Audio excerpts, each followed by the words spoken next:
बहुत ही सिंपल तरीके से घर पर एक ही बार में 10 रुमाली रोटी कैसे बनानी है, आइए देखते हैं। मैं आपको एक नए तरीके से बनाकर दिखा रही हूँ। और अगर आपको तंदूरी रोटी बनाना नहीं आता है तो इस सिंपल रुमाली रोटी को बनाकर देखिए, बिल्कुल परफेक्ट बनेगी। और यह रुमाली रोटी बहुत ही आसानी से बनाई जा सकती है। इस रुमाली रोटी को बनाने के लिए सबसे पहले मैं यहाँ 1 गिलास जितना मैदा ले रही हूँ। मैंने इसे छान कर लिया है। अब इसमें स्वादानुसार नमक डाल रही हूँ। यहाँ रुमाली रोटी सिर्फ मैदे के आटे से ही बनाई जाती है, इसलिए मैं आपको मैदे के आटे से ही बनाकर दिखा रही हूँ। अगर आपको मैदा पसंद नहीं है तो आप आधा कप मैदा और आधा कप गेहूं का आटा भी मिला सकते हैं, वैसे भी बन जाएगी। अब यहाँ पानी की जगह दूध डालकर आटा गूंथना होगा। सारा दूध एक साथ नहीं डालना चाहिए। दूध को थोड़ा थोड़ा करके डालते हुए, जैसे हम सामान्य चपाती का आटा गूंथते हैं वैसे ही गूंथना है, बस इतना ही। फिर बहुत लोगों को तंदूरी रोटी बनाना बहुत मुश्किल लगता है, तो ऐसे लोग ये रुमाली रोटी बनाकर देख सकते हैं। इसे बहुत आसानी से बनाया जा सकता है, स्वाद भी उतना ही अच्छा होता है। अब देखिए, आटा गूंथ लिया गया है। अब इसमें 1 चम्मच घी डाल रही हूँ। घी लगाकर अब इसे 15-20 मिनट तक आराम करने के लिए छोड़ना चाहिए। मैंने इसे 20 मिनट तक छोड़ दिया था। अब मैं इसे थोड़ा और गूंथ कर ले रही हूँ। अब यहाँ मैंने कप में घी को पिघला कर रखा है, तो अब मैं यहाँ सब कुछ एक साथ बेल कर रख रही हूँ। पूरी से थोड़ा ज़्यादा आटा लेना चाहिए, उसी तरह से लें। चपाती से थोड़ा कम आटा उसी तरह होना चाहिए। अब देखिए, मैंने यहाँ सब कुछ पूरी तरह से बनाकर रख दिया है। लगभग 1 गिलास मैदा से आप 8 से 10 रुमाली रोटी तैयार कर सकते हैं। यहाँ मैंने सूखा आटा यानी मैदा ही लिया है। तो अब कुछ नहीं, सबको एक ही साइज में गोल बेल कर लेना है। पूरी जितने साइज की होती है, देखिए उसी साइज में मैं इसे बेल कर ले रही हूँ। मतलब मैंने यहाँ कुल 8 रुमाली रोटी तैयार की है ना, तो मैं यहाँ एक ही बार में 8 को बेल कर ले रही हूँ। अगर आप शुरुआती हैं तो एक बार में 4 से 5 रुमाली रोटी बना सकते हैं। तो अगर आपको आता है तो सबको इसी तरह एक साथ तैयार करके रख सकते हैं। अब देखिए, मैंने यहाँ कुल मिलाकर 8 रोटी तैयार करके रखी हैं।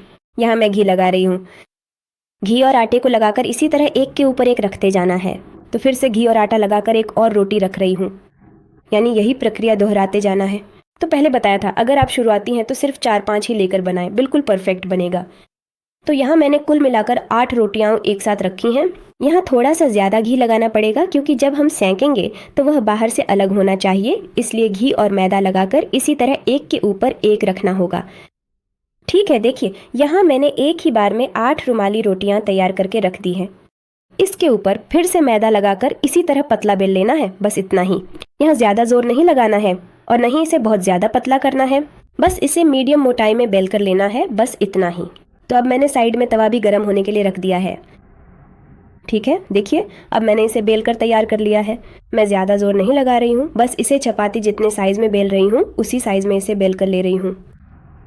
ठीक है, आखिरकार अब तवा भी गर्म हो गया है। अब मैं इसमें थोड़ा सा पहले घी लगा रही हूँ। घी लगाकर बनाने से स्वाद ज़्यादा आता है, तो अगर घी नहीं है तो तेल भी इस रेसिपी में इस्तेमाल कर सकते हैं। अब देखिए, सब कुछ इसी तरह से पकाना होगा। तो देखिए, दोनों तरफ पहले थोड़ा सा पकाकर घी लगा रही हूँ। अब नीचे की रोटी तैयार हो जाती है। ऊपर इस तरह से घी लगाए हुए हिस्से को पलटना है। ठीक है, अब नीचे की रोटी तैयार है, आप देख सकते हैं।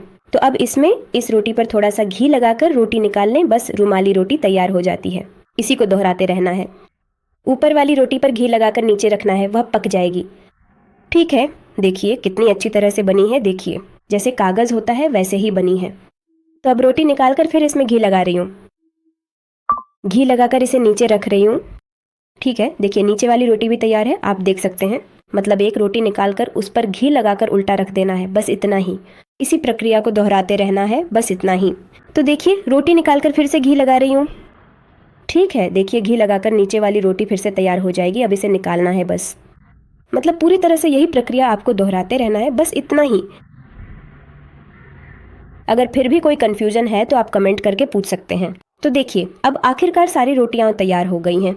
और अगर आपको यहाँ मैदा पसंद नहीं है तो आप आधा कप मैदा और आधा कप गेहूं का आटा मिलाकर भी यह रेसिपी बना सकते हैं। और यहाँ मैंने उबाला हुआ और ठंडा किया हुआ दूध इस्तेमाल किया है। तो पहले से ही उबाला और ठंडा किया हुआ दूध डालकर आटा गूंथ लीजिए, इससे बिल्कुल परफेक्ट बनता है। देखिए हमारी रुमाली रोटी कितनी अच्छी बनी है। अगर आपको यह रुमाली रोटी थोड़ी भी पसंद आई हो तो एक लाइक ज़रूर करें। आपको जो भी सब्ज़ी पसंद हो उस सब्ज़ी के साथ यह रुमाली रोटी खा सकते हैं। यह बहुत ही स्वादिष्ट होती है। ज़रूर ट्राई करके देखिए, सबको बहुत पसंद आएगी। ठीक है, बहुत बहुत धन्यवाद। अगर पसंद आया हो तो एक लाइक करना बिल्कुल ना भूलें। तो फिर एक और वीडियो में मिलते हैं। धन्यवाद।